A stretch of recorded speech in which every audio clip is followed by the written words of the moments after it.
few things that we need to talk about today, and a lot of them are based on three-dimensional stress, where I've got triaxial stress. So let me first define what I mean by triaxial stress. This is basically those principal stresses, basically the stresses without any shear stresses in all three dimensions. Now, finding this orientation is beyond the scope of the course, but just understanding that we are able to transform into a position where I've got all of my normal stresses, no shear stresses. That's what we're talking about with triaxial stress. So first we're going to use this to determine what we call the absolute maximum shear stress. So let's move back into our plane stress, although kind of look at it in three dimensions. So I have a stress in the x and y direction, okay, nothing in the z direction. So as I look at each of these axes, the x-y direction, I have both. X-z, I only have my sigma 1 and 0, and YZ, I only have sigma 2 and then 0, okay, because there's no stress in the z direction. Now, this basically gives me three more circles, which I can kind of draw all together, okay.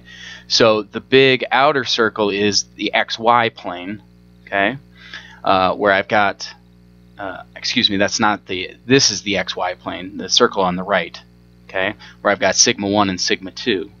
Okay, and then I have sigma 2 and 0 as the other one. That's the the ZY plane. And then this is the x1, 0 plane, the big circle around. Okay, now, depending on which one you look at, I get different in-plane shear stresses. Now, the absolute maximum shear stress is actually in the XZ plane, where I go between 1 and 0.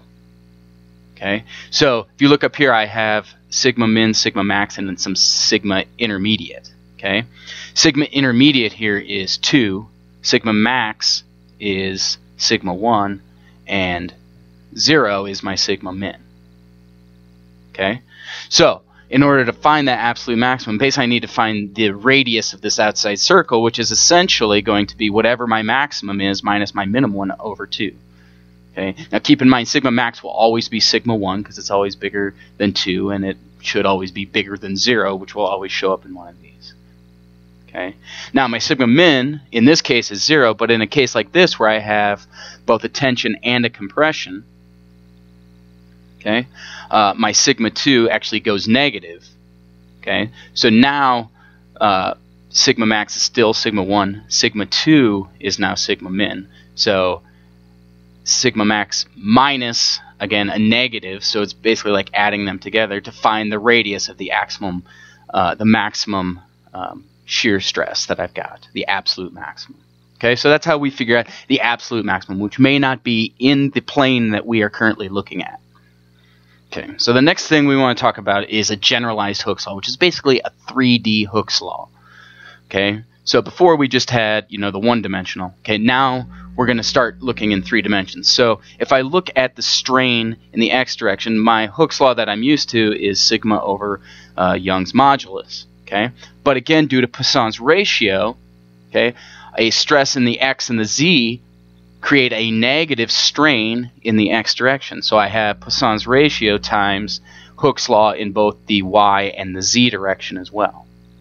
Okay, adding all three of these up gives me the total strain when I have triaxial stress. That's stress in all three directions, like I have here. So we call this generalized Hookes law, or three-dimensional Hookes law, okay, where the strain is related to the one-dimensional strain and then subtract off the strain due to Poisson's ratio, the shrinking of those. Okay, so that's kind of three-dimensional or generalized Hookes law that we have. Okay, now in shear, we've talked about this. Shear doesn't really change volume. Shear just acts in one direction. So my Hookes law in shear just is what it was before. Again, I could have it in 3 different dimensions, but it does. The shear strain doesn't relate in other directions, just in a single direction.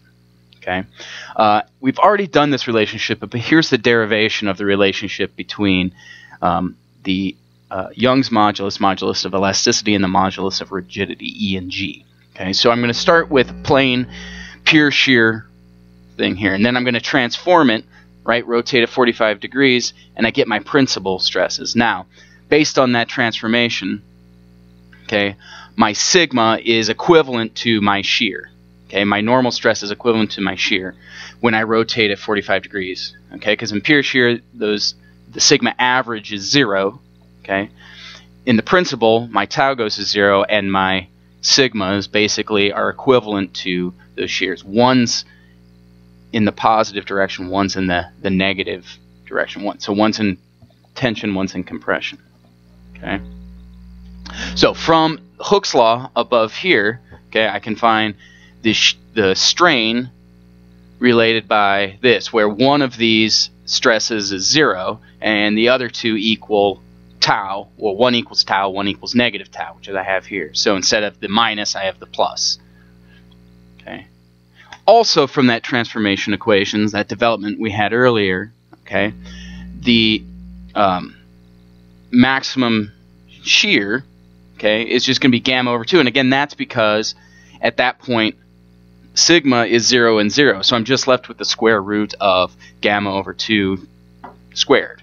Okay, so E max, if I then use Hooke's law, which I have up here, I have tau over 2g. Well, equating these two equations together, I get that relationship that we've had before. Okay, so we've had that before, but now we see the derivation of it for those that are interested.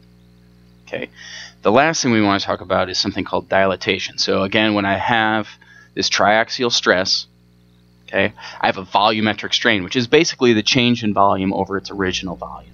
Okay, so when I have this triaxial strain, okay, each side, based on that generalized Hooke's law, increases based on an equation that looks like this.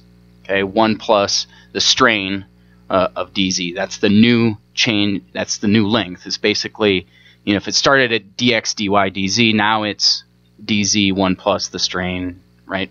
Okay, so my change in volume is my new volume, which is basically these three multiplied together, subtracted from the original volume, which is dx dy dz.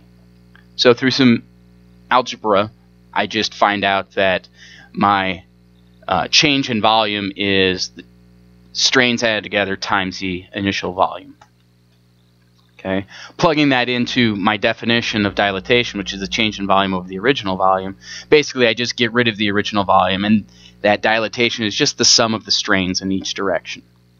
Now taking those, plugging them into my generalized Hooke's law, I can convert this dilatation to stress, which is oftentimes more important to us, and I get a relationship here. And again, that's basically plugging in what I know how stress is related to strain through that three-dimensional Hooke's law on the previous slide. Plugging all that in, I get the dilatation as shown here.